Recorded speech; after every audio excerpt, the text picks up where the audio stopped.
आज हम एक बहुत ही महत्वपूर्ण विषय पर चर्चा करने वाले हैं जो अधिवक्ता अधिनियम से रिलेटेड है, जिसमें ये बताने वाली हूँ कि क्या एक राज्य का वकील दूसरे राज्य में वकालत कर सकता है।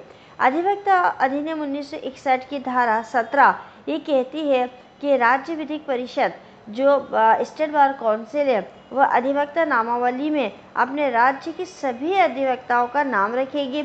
एक अधिवक्ता का नाम सिर्फ एक ही राज्य की नामावली में होगा।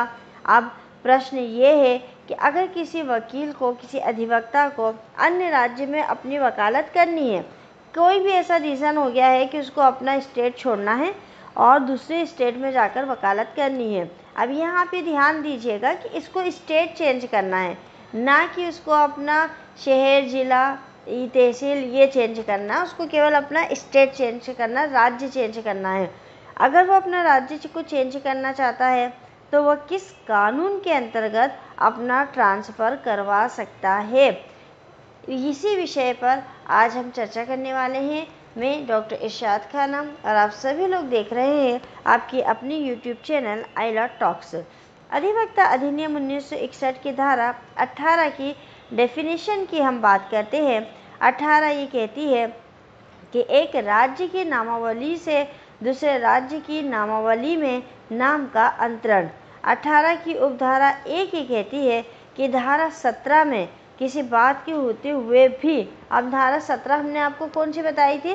धारा 17 ये कह रही थी कि एक स्टेट बार काउंसिल में जो व्यक्ति का नाम दर्ज हो जाता अधिवक्ता के रूप में, वो दूसरे राज्य में वकालत नहीं कर सकता, उसको उसी स्टेट में वकालत करनी होगी, क्योंकि 17 के अंतर्गत उस स्टेट में उसका नामावली में नाम दर्ज हो जाता है।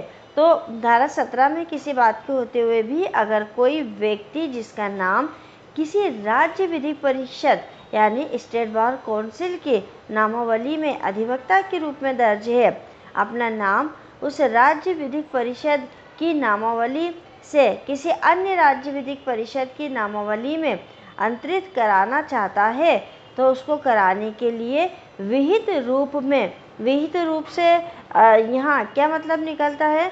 तो विहित रूप से मतलब होता है कि विधिक रूप से, जो विधिक प्रोसेस उसकी है करने की, उस रूप में वो क्या कर सकता है? भारतीय विधिक परिषद को यानी कि बार काउंसिल ऑफ इंडिया को आवेदन कर सकेगा। और ऐसे आवेदन के प्राप्त होने के पश्चात जो बार काउंसिल ऑफ इंडिया है वो ये निर्देश देगी कि ऐसे व्यक्ति का नाम किसी फीस के संदाय के बिना प्रथम वर्णित राज्य विधिक परिषद से जहाँ पर उसका नाम दर्ज है वहाँ से हटाकर उस अन्य राज्य परिषद की नामावली में दर्ज किया जाए जिसके लिए वो आवेदन कर रहा है, और संबंध राज्य विधिक परिषद ऐसे निर्देश का अनुपालन करेगी। तो अगर हम शॉर्ट में कहें तो हम ये कह सकते हैं कि कोई अधिवक्ता जिसका नाम राज्य विधिक नामावली में दर्ज है, अगर वह अन्य राज्य में अपनी वकालत करना चाहता है एवं अपने व्यवसाय को ट्रांसफ़र करना चाहता है, तो उसे विधिक रूप से भारतीय विधिक परिषद में आवेदन करना होगा। अब इसका एक परंतु भी दिया हुआ है कि परंतु जहां अंतरण के लिए ऐसा कोई आवेदन ऐसे व्यक्ति द्वारा किया जाता है जिसके विरुद्ध कोई अनुशासनिक कार्रवाई लंबित है, या जहां किसी अन्य कारण से भारतीय विधिक परिषद को ये प्रतीत होता है, ऐसा लगता है कि अंतरण के लिए आवेदन सद्भावपूर्वक नहीं किया गया है और अंतरण नहीं किया जाना चाहिए था, वहाँ बार काउंसिल ऑफ इंडिया आवेदन करने वाले व्यक्ति को इस निमित्त अभ्यावेदन करने का अवसर देने के पश्चात उस आवेदन को नामंजूर कर सकती है। यानी ये परंतु क्या कह रहा है? ये परंतु ये कह रहा है कि अगर किसी अधिवक्ता के विरुद्ध कोई अनुशासनात्मक कार्रवाई लंबित है या भारतीय विधिक परिषद को ऐसा लगता है कि आवेदन सद्भावपूर्वक नहीं किया गया है, तब bar council of India transfer आवेदन को निरस्त भी कर देगा। उपधारा 2 इसकी देखते हैं।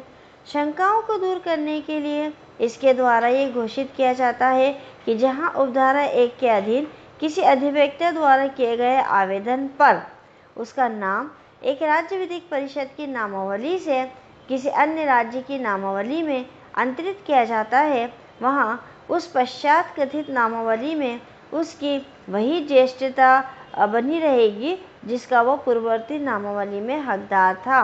तो यहाँ सीधा सा ये कह रहा है, ये धारा ये कह रही है, बता रही है कि भारतीय विधिक परिषद जो बार काउंसिल ऑफ इंडिया है, वो अगर ऐसे आवेदन को अपनी मंजूरी दे देती है और उस व्यक्ति का नाम एक राज्य से दूसरे राज्य में ट्रांसफ़र हो जाता है, तो अधिवक्ता का जो नाम है वो कहाँ दर्ज हो रहा है? राज्य विधिक परिषद की नामावली में। अब एक राज्य से दूसरे राज्य में चले गया। अब एक राज्य में तो वो एक वरिष्ठतम श्रेणी का वकील था, तो क्या वो दूसरे राज्य में गया तो उसकी वो श्रेणी कम हो गई?